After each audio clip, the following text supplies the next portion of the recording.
Welcome to Sharmila রান্নাঘর। শর্মিলা রান্নাঘরে আপনাদের সবাইকে স্বাগত। তো বন্ধুরা, আজকে আমি তৈরি করে দেখাবো চিংড়ি মাছের নতুন একটা রেসিপি, চিংড়ি মাছ পাতায় ভাজা। তো ভিডিওটি স্কিপ না করে পুরোপুরি দেখার অনুরোধ রইল। তো এখানে আমি চিংড়ি মাছ নিয়ে নিয়েছি। চিংড়ি মাছগুলোকে কেটে খোসাগুলো ছাড়িয়ে পিঠের যে কালো নোংরাটা থাকে সেটাও বের করে আমি ধুয়ে পরিষ্কার করে নেব। তো দেখুন বন্ধুরা, সমস্ত চিংড়ি মাছ আমি কিন্তু ভালোভাবে ছাড়িয়ে ধুয়ে পরিষ্কার করে নিয়েছি। এখন এটাকে সাইডে রেখে দেব। তো এখানে আমি নিয়ে নিয়েছি আলু, 3টে বড় সাইজের আলু আমি এইভাবে কেটে নিয়েছি। আর এখানে আমি নিয়ে নিয়েছি কিছুটা কড়াইশুঁটি বা মটরশুঁটি। এখানে 2টো বড় সাইজের পেঁয়াজ আমি কুচি করে কেটে নিয়েছি।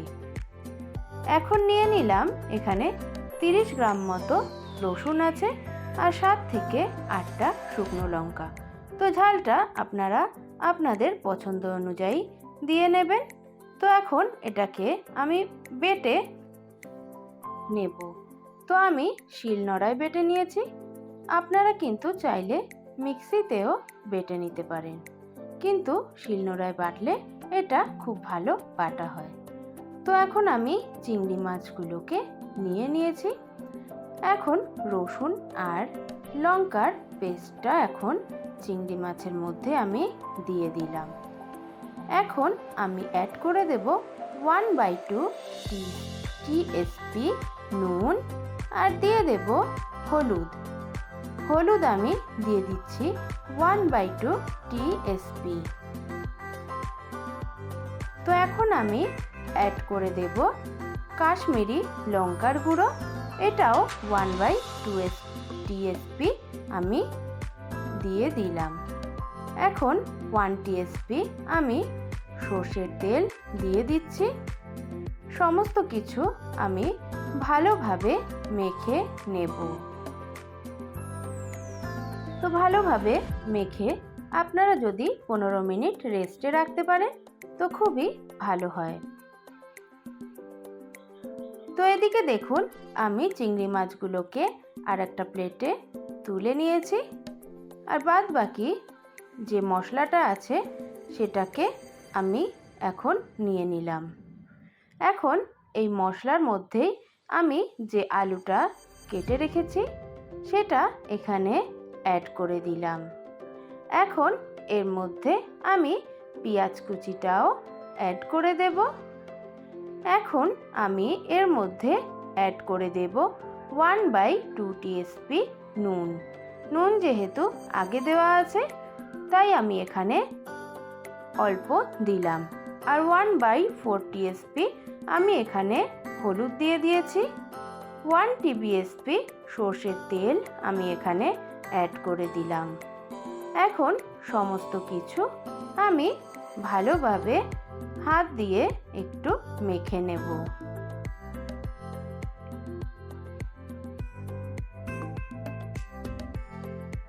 তো বন্ধুরা, এখন আমি কড়াইশুঁটিটা দিয়ে দেব।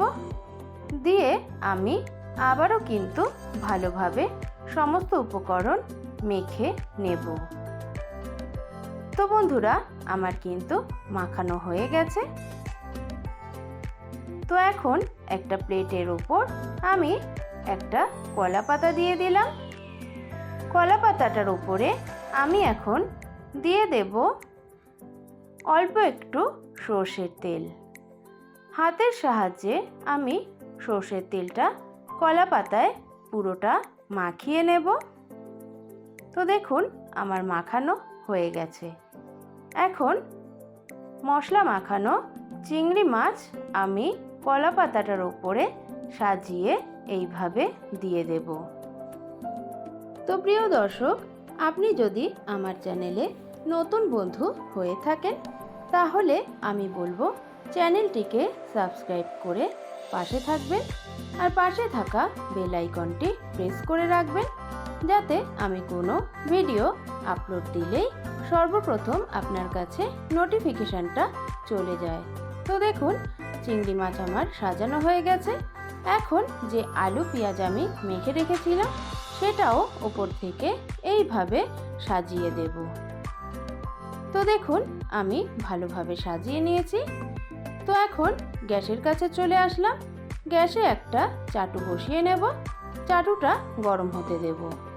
তো এখন আমি কলা পাতাটা আলতোভাবে ধরে চাটুটার ওপরে দিয়ে দেব। এই সময়ে গ্যাসের ফ্লেমটা কিন্তু লো থাকবে। তো এখন 1 TBSP সর্ষের তেল আমি উপর থেকে ভালো করে ছড়িয়ে দেব। তো এখন আরও একটা কলা পাতা আমি নিয়েছি। কলা পাতাটা ওপরে এরকম চাপা দিয়ে তারপরে আমি একটা ঢাকনা দিয়ে ঢেকে দেব। ঢাকনা দিয়ে ঢেকে আমি 20 মিনিট লো আঁচে রান্না করে নেব।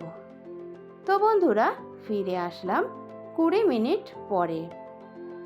তো এখন আমি ঢাকনাটা খুলে নেব আর পাতাটাও উঠিয়ে দেব। তো দেখুন ভেতরে কিন্তু বেশ কিছুটা জল এখনো রয়েছে।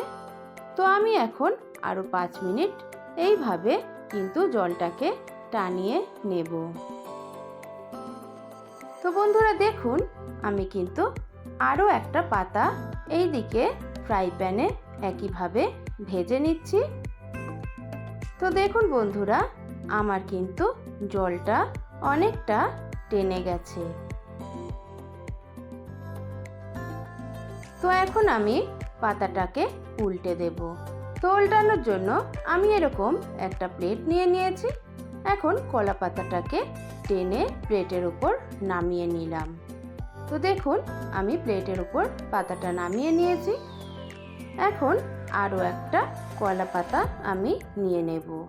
তো ওপরে এইভাবে দিয়ে হাতের সাহায্যে আমি এইভাবে কলা পাতাটাকে উল্টে দিলাম। এখন আমি আবারও কিন্তু ওই চাটুর ওপর দিয়ে দিলাম। তো এখন কলা পাতাটা তুলে নিলাম। তো দেখুন আমার এক পাশ কিন্তু ভালোভাবে ভাজা হয়ে গেছে। তো এখন 1 TSP সর্ষের তেল আমি আবারও কিন্তু ছেড়ে দিলাম। তো আবারও কিন্তু আমি 15 মিনিট ভেজে নেব লো আঁচে। তো দেখুন বন্ধুরা 15 মিনিট পরে আমার কিন্তু মাছটা পুরো ভাজা হয়ে গেছে আর দেখতেও কিন্তু দুর্দান্ত লাগছে। তো প্রিয় দর্শক এইভাবে একবার কিন্তু বাড়িতে তৈরি করার অনুরোধ রইল। তো দেখুন আমার কিন্তু ফ্রাই প্যানে যেটা বসিয়েছিলাম সেটাও আমার কিন্তু খুব ভালোভাবে ভাজা হয়ে গেছে। তো এখন আমি সার্ভ করে নেব। তো বন্ধুরা দেখুন তৈরি হয়ে গেল আমার চিংড়ি মাছ পাতায় ভাজা। তো আমার রেসিপিটা যদি ভালো লেগে থাকে অবশ্যই একটা লাইক কমেন্ট করে দেবেন। আর যারা নতুন বন্ধু আছেন তারা সাবস্ক্রাইব করে পাশে থাকবেন। সবাই ভালো থাকবেন, সুস্থ থাকবেন। আজ এই পর্যন্তই। দেখা হবে নেক্সট ভিডিওয়ে।